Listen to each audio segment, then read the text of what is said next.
আজকে 5ই আগস্টের পরে এই পর্যন্ত শুধু বিএনপিদের মধ্যে অবৈধ হত্যা হয়েছে 127-এর উপরে। শুধু বিএনপিকে হত্যা করেছে 127-এর উপরে। এতদিন আমরা জানতাম জাহান্নামের আগুন, এক জাহান্নামের আকা জাহান্নামকে খেয়ে ফেলে। এখন আমরা কি দেখছি? এক বিএনপি আর এক বিএনপিকে খেয়ে ফেলছে। শুধু কি তাই, ছাত্র দলের ছাত্ররা বিএনপির মূল দলের কাছে চাঁদা চেয়েছে, চাঁদা না দেওয়ার কারণে তাদেরকে হাত পা ভেঙে দিয়েছে। যাদের কাছে নিজেদের দলের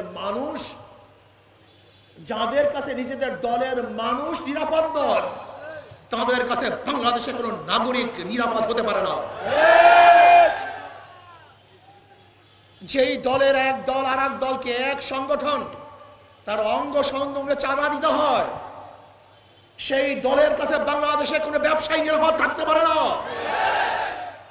যেই দলের মানুষকে খুন করে,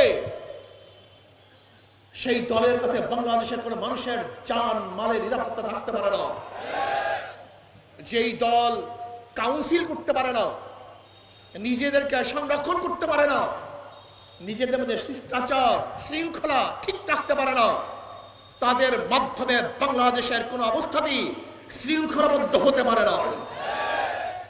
যারা নিজেরাই ঘোষণা দেয়, যদি নির্বাচনের তারিখ ঘোষণা করো তো করো, আমরাই ঘোষণা করব, যারা নিজেরা আইন তুলে নেয়, তাদের মাধ্যমে এদেশের আইন নিরাপদ থাকতে পারে না। যারা মেয়র হওয়ার আগে সিটি ভবন দখল করে, তাদের কাছে বাংলাদেশের মানুষের জান মাল ইজ্জতের নিরাপত্তা থাকতে পারে না। না, এদেরকে আর বাংলাদেশের মানুষ কোনো অবস্থাতেই গ্রহণ করবে না। অনেকেই ভাবছেন আগামীতে অমুক দল ক্ষমতায় আসবে, গুড়ে বালি। আপনি কি জানেন বাংলাদেশের নতুন ভোটাররা, প্রায় 38% ভোটাররা ধানের শীষ কি জিনিস জানেই না। জিয়াউর রহমান সাহেবের আদর্শ এদেশের মানুষ শুনতে চায় না। যখনই নতুন ভোটারের কাছে জিয়াউর রহমান সাহেবের আদর্শ কথা বলা হবে, তখন তারা জিয়াউর রহমানের আদর্শ কি বলবে? যে জিয়াউর রহমানের আদর্শ মানে হল চাঁদাবাজি করা, খুন করা, অবৈধ দখল করা, জুলুম করা, অত্যাচার করা, অবিচার করা। আপনি কি দেখেছেন? পত্রিকায় দেখেছেন, বক্তব্য শুনেছেন, ইশাক সাহেবের ওকিলরা বিচারককে বলেছেন যে ইশাকের পক্ষে রায় দেন তো ওখানে থাকবেন, বসবেন, রায় না দিলে ওখানে বসতে পারবেন না।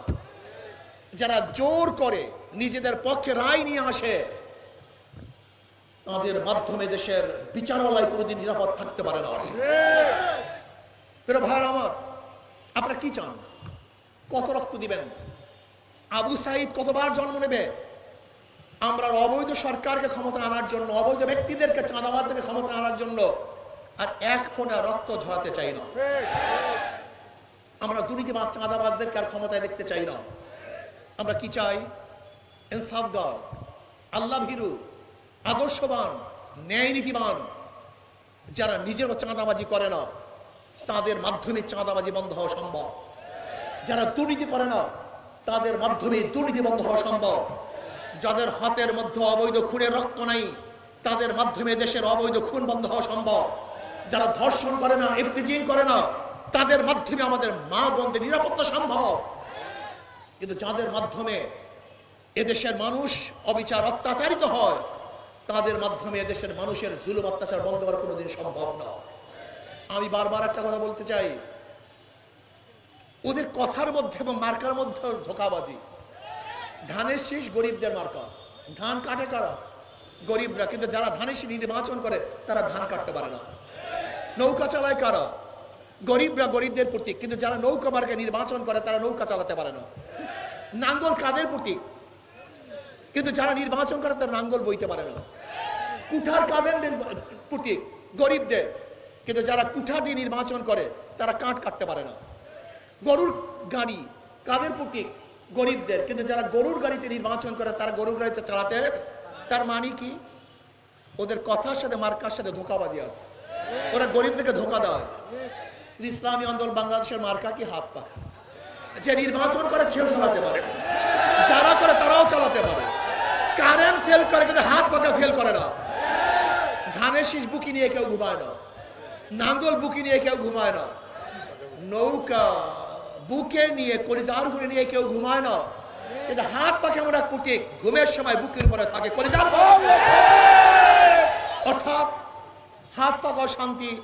ইসলামী আন্দোলনের শুরু তো ইসলাম মানে শান্তি। কি বুঝলেন? যাদের নামে শুরু তো শান্তি, পুটিকাও শান্তি, নেতার মধ্যেও শান্তি, আদর্শের মধ্যেও শান্তি, নীতির মধ্যেও শান্তি, এরা ক্ষমতায় আসলে দেশের মানুষ শান্তিতে বসবাস করতে পারবে। কতদিন ধোঁকা খেতে চান? আমি দেখছি বড় সমস্যা কোথায়, যারা গাঁজাখোর। এরকম এক ব্যক্তি প্রশ্ন করেছে, হুজুর ইসলাম যদি ক্ষমতায় আসে আমার গাঁজার অবস্থা কি হবে? বেচারাই নিশাগ্রস্ত, বলতেই পারে। আমি বললাম টেনশনের কোনো কারণ নেই, তুমি কি মসজিদে গিয়ে গাঁজা সেবন করতে পারবা? বললাম না হুজুর, কেন? পরিবেশ নেই। আমি বল ইসলাম যদি ক্ষমতা আসে বাংলাদেশটা এমন পরিবেশ সৃষ্টি হবে যেখানে তুমি গাঁজা সেবন করতে পারবা না। আমাদের বড় সমস্যা কি? যারা দাড়ি কাটে তারা মনে করে ইসলাম আসলে মনে হয় আমাকে জোর করে দাড়ি রাখতে বাধ্য করবে। যারা বেপর্দা মহিলারা তারা ভাবে কি ইসলাম আসলে আমাকে প্যাকেট করা হবে। যারা অবৈধ কাজের সাথে লিপ্ত তারা ভাবে ইসলাম আসলে আমি কাজই করতে পারবো না। আসলে না। আপনি কেন বুঝতেছেন না? এখানে হাজারো মানুষ আছেন, এর মধ্যে অনেক মানুষ আছে না যারা ধূমপান করেন? একজনও কি নাই? তো এখন ধূমপান করেন না কেন? কথা বলেন না কেন? কেন ধূমপান করতেছেন না? আপনি যতক্ষণ এখানে আসেন একবার কি মনে চাইছে আপনি ধূমপান করি? কেন? পরিবেশ। পরিবেশ আপনাকে কখন ভুলিয়ে দিছে আপনার নিজেরও মনে নেই। ইসলাম যদি বাংলাদেশের ক্ষমতা আসে মানে পরিবেশ সৃষ্টি হবে। আপনি অন্যায় করবেন না, অবিচার করবেন না, জুলুম করবেন না, চুপ করবেন না। আপনাকে বাধ্য করা হবে না, দাঁড়িয়ে রাখতে বাধ্য করা হবে না, ইসলামের আহকামগুলি পালন করতে বাধ্য করা হবে না। কিন্তু আপনার মন চাইবে আমি ভালো কাজগুলি করি। আজকে পাশের চেয়ার যখন ঘুষ খায় তখন অন্য চেয়ারের মনের মধ্যে ঘুষের কথা আসে, পরিকল্পনা আসে। কিন্তু পাশের চেয়ার যদি ঘুষ না খায় আপনার মনের মধ্যে ঘুষের চিন্তাও আসবে না। আমার সাথী যখন গাঁজা টানে তখন আমার মধ্যে গাঁজা টানার মন আসে, কিন্তু আমার সাথী যখন গাঁজা সেবন করবে না আমার মধ্যে গাঁজা সেবনের মনই আসবে না। ঠিক আমরা যখন ভালো হয়ে যাব প্রত্যেকটা মানুষ ভালো হয়ে যাবে। কিছু নেতারা আমাদেরকে ভালো বানাতে দেয় নেই, ভালো হইতে দেয় নেই। আমাদেরকে ওরাই গাঁজা তুলে দিয়েছে, ফেন্সিডিলের বোতল তুলে দিয়েছে, আমাদের হাতে ওরাই অবৈধ অস্ত্র দিয়েছিল, ওরাই আমাদের খুন করতে বাধ্য করেছিল। যেন আমার 5, 7, 10, 100 কেস থাকে আর আমি নেতার পিছনে ঘুরতে থাকি। কিন্তু না, ইসলামী হুকুমত আসলে তোমার বিরুদ্ধে কোনো কেস হবে না, তোমার হাতে অবৈধ অস্ত্র থাকবে না, তোমার হাতে থাকবে কাজ, তোমার ব্রেনে থাকবে উন্নয়ন, বাংলাদেশের ডেভেলপ, তোমার নিজের নিয়ে চিন্তা করবা, সমাজ নিয়ে চিন্তা করবা। এটি ইসলামী আন্দোলন বাংলাদেশ। কাজে আগামী নির্বাচনে শুধু আমি নই, আমাদের প্রত্যেকটা মানুষকে বলবো ইসলামী হুকুমত কায়েম করার জন্য, নিজের কল্যাণের জন্য, তোমার নিজের কল্যাণের জন্য, দেশকে রক্ষা করার জন্য হাত পাকার সময় ভোট দেবেন তো ইনশাআল্লাহ? ভোট না, ভোট না, ভোট না, ভোট না, ভোট না, ভোট না। হাত পাকার পক্ষে প্রত্যেকে কাজ করবেন তো ইনশাআল্লাহ? শুধু কাজ নয়, আজকে থেকে নিয়ত করেন। এখানে যারা আসছেন 2 হাত যোগ অনুরোধ করছে, আজকে থেকে নিয়ত করেন আগামী নির্বাচনে কমপক্ষে আমি 100 হাত পাখায় ভোট দেওয়ার ব্যবস্থা করবে ইনশাআল্লাহ। 2 হাত তুলে নারায়ে তাকবীর, নারায়ে তাকবীর। আল্লাহ আমাদের সবাইকে কবুল করেন। আগামী 28 তারিখ ঢাকায় এক মহাপ্রলয় সৃষ্টি হবে। আগামী 28 শনিবার ঢাকায় এক সমুদ্র হবে, পানির সমুদ্র না, জনসমুদ্র ইনশাআল্লাহ। কিসের সমুদ্র? জনসমুদ্র। অফিসিয়াল হবে না ইনশাআল্লাহ। কমপক্ষে ইতিহাসের সাক্ষী হওয়ার জন্য, ইতিহাসের সাক্ষী হওয়ার জন্য সেই জনসভায় আমরা সবাই উপস্থিত হব। এখন সুসংবাদ আসতেছে, আপনাদের রংপুর 6 আসনের মধ্য থেকে আজকে 5টা আসন ইনশাআল্লাহ আজকে ঘোষণা করব। আজকের থেকে লাগছি তো লাগছি, লাগবো তো লাগবো, হাত পাকে বিজয় করে ছাড়বো ইনশাআল্লাহ। সব মার্কা দেখা শেষ, সব মার্কা দেখা শেষ। আলহামদুলিল্লাহ, রংপুর একের থেকে ইনশাআল্লাহ আগামীতে হাত পাখা নিয়ে যুদ্ধ ঘোষণা করবেন, লড়বেন।